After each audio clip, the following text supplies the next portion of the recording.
Halo, salam planter untuk rekan-rekan semuanya. Kembali lagi di channel Mr. Chan.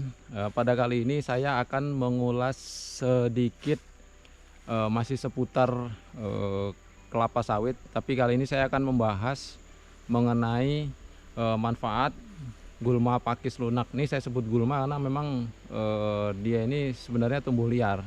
Tetapi tumbuhan ini memiliki manfaat bagi tanaman kelapa sawit juga. Namanya biasanya disebut sebagai pakis lunak.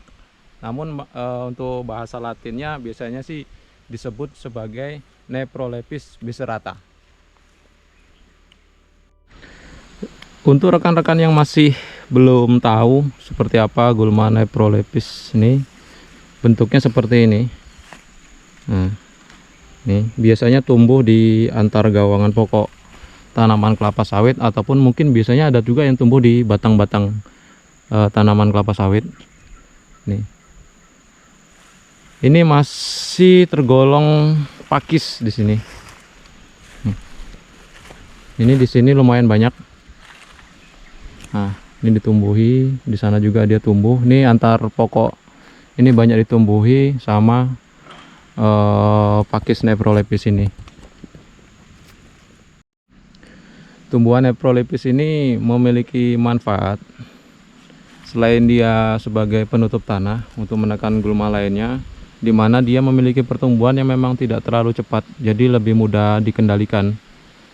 Nah, ini tumbuhan ini mampu meningkatkan unsur hara NPK,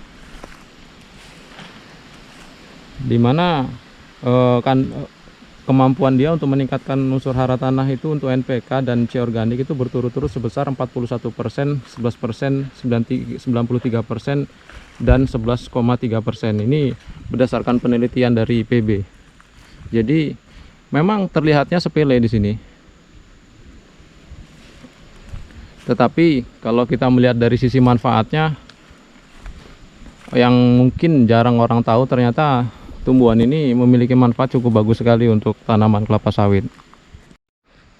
Untuk kebun yang menerapkan sistem sertifikasi ISPO, biasanya mereka merekomendasikan untuk menjaga ini. Ya, karena biasanya kalau di ISPO itu dia lebih menekankan untuk memelihara yang tanaman yang memiliki nilai manfaat bagi tanaman kelapa sawit. Jadi ini salah satunya adalah dengan menjaga tumbuhan Nephrolepis ini.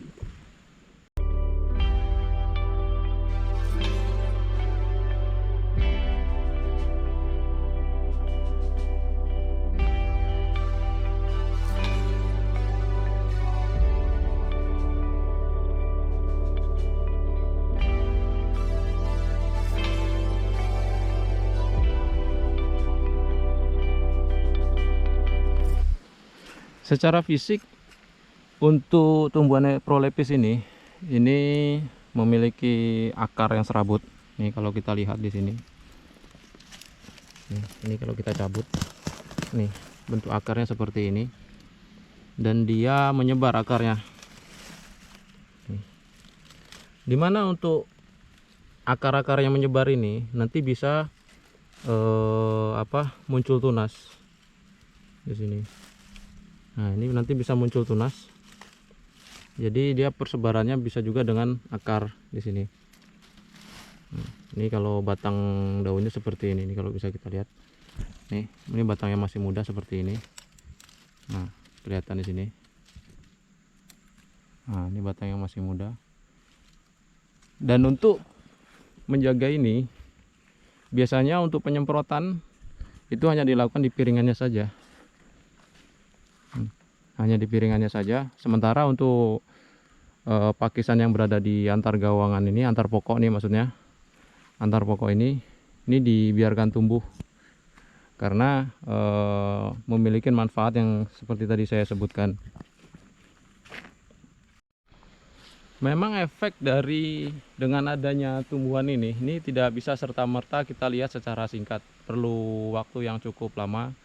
Jadi mulai dari dengan adanya dia mulai tumbuh, atau bahkan mungkin di beberapa kebun dia sudah mulai dilakukan penanaman. Jadi selain untuk di areal itu dilakukan penanaman kacangan seperti mukuna, ini juga ada beberapa perusahaan yang menerapkan untuk menanam tumbuhan ini karena memang memiliki nilai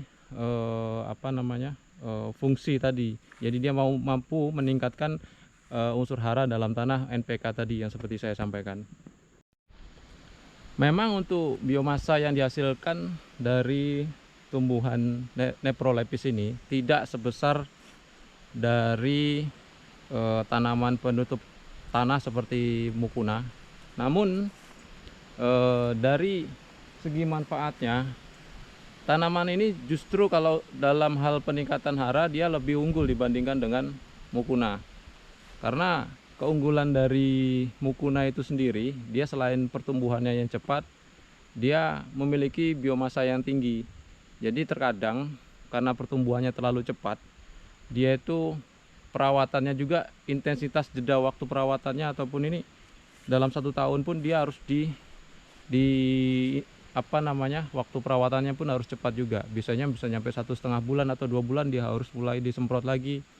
Dan pemilihan racunnya pun harus tepat di situ. Karena untuk jenis mukuna sebenarnya dia tidak perlu menggunakan racun yang berbahan aktif glifosat, cukup dengan fluroxipir saja dia sebenarnya sudah bisa dikendalikan. Tapi kalau untuk jenis ini, ketika kita akan melakukan penyemprotan misalkan di areal piringan seperti ini cukup menggunakan paraquat dan dengan campuran metil metsulfuron, yaitu 1:20.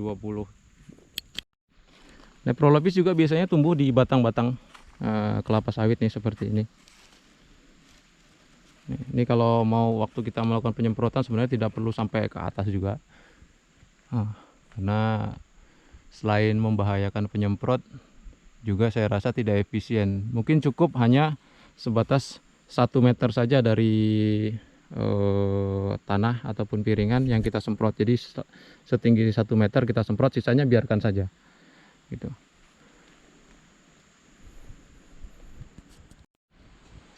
Untuk tumbuhan ini yang menempel pada tanaman kelapa sawit sebenarnya memiliki kerugian, dalam arti ketika kita melakukan pemanenan biasanya berondolan banyak tersangkut nih, dia susah untuk diambil, apalagi dengan kondisi tanaman yang sudah tinggi seperti ini. Ini biasanya pemberondol kalau harus, karena nyangkutnya di atas, kalau harus ngambil sampai atas juga susah juga. Mungkin hanya sebatas di mana dia masih bisa terjangkau dari bawah sini. Ini. Jadi kemungkinan losis juga bisa terjadi sini karena memang posisi batangnya kotor di sini. Makanya kalau nyemprot memang sebenarnya tidak perlu sampai atas, hanya cukup sekitar 1 meter saja dari piringan ini. Jadi untuk berondolan-berondolan yang bisa diambil sekitar piringan ataupun beberapa batang yang memang masih bisa dijangkau oleh pemberondol. Nephrolepis biasanya banyak tumbuh di areal yang memiliki kelembaban tinggi. Bisa dia tumbuh di areal yang mineral, bisa. Ini seperti ini mineral. Ataupun areal yang memang dia rendahan atau bahkan mungkin rawa yang memiliki nilai kelembaban tinggi. Bahkan saya pernah jumpa itu di beberapa areal yang memang gambut, dia tumbuh seperti ini. Tapi biasanya di gambut juga muncul jenis pakitan Stenoclena. Nah, kalau Stenoclena saya tidak rekomendasikan di situ, lebih baik dilakukan penanganan di situ karena memang tidak diharapkan di situ. Pertumbuhannya terlalu cepat dan juga biasanya dia menutup, bahkan mungkin dia naik sampai ke batang-batang sawit. Terus Stenoclena bentuknya seperti ini. Ini Stenoclena. Ini kalau kita lihat memiliki bentuk yang berbeda. Nih, yang ini adalah Stenoclena, yang ini adalah Nephrolepis. Jadi harus bisa membedakan nih mana yang harus tetap dipelihara dan mana yang harus kita basmi. Tetapi biasanya untuk areal yang penuh dengan Stenoclena ini kalau kita mau menghemat kos ataupun biaya, cukup di areal piringan atau pasar pikulnya saja yang kita semprot. Karena kalau kita harus menyemprot secara menyeluruh nih, nanti biayanya terlalu tinggi.